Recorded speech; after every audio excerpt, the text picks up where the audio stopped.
In this video, we'll look at a few examples with functions. So this first one says, write the rule in function notation. Subtract 1 and then square.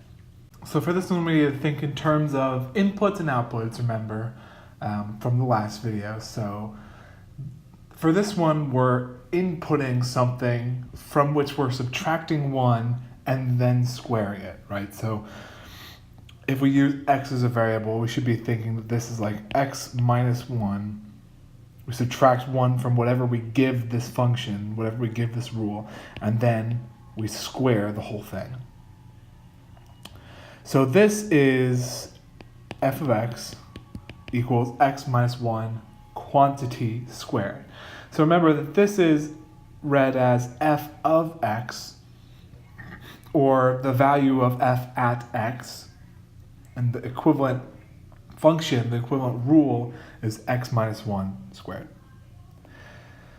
Our next example says, find the value of f at x equals 2 and x equals negative 3 if f of x equals 2x squared minus 4. So this is saying we have some function f of x, which equals 2x squared minus 4. So we're evaluating this function at x equals 2 and x equals negative 3. So what we need to do is plug in 2 first whenever we see x. So we'll plug in 2 in our x in the f, and then we'll say 2 times 2 squared minus 4.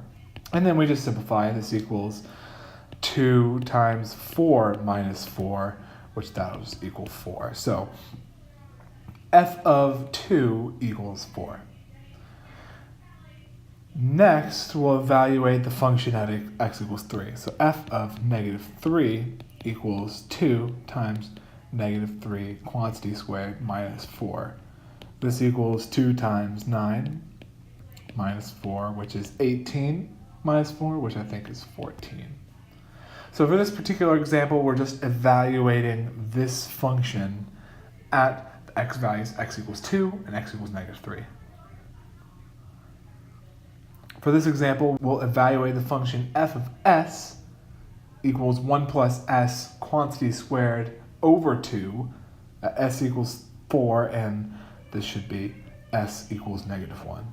So this is saying if we have f of s equals 1 plus s squared over 2.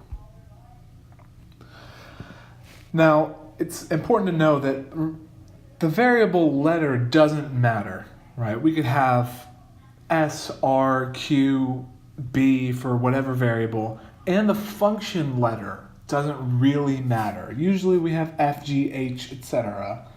But you should know that it's the relationship between the things that matters more than the actual letter. So this one's another simple take a value, give it to f. So we're giving f 4 first, and then we plug in 4 for wherever we see an s, and then we divide it by 2. So we have 1 plus 4 squared, which is 5 squared, 25 over 2. Similarly, we're going to evaluate f at negative 1. So we have f of negative 1 equals 1 plus negative 1, quantity squared over 2. So the 1 plus negative 1, that'll be 0, and then squaring 0 will just get 0, so we have 0 over 2, which equals 0. So again, kind of important points for this is that the letters don't matter, the relationship matters. Whenever we're plugging something in, evaluating a function at any particular x variable values, we just take those, plug them in wherever we see the variable, and then do the computation.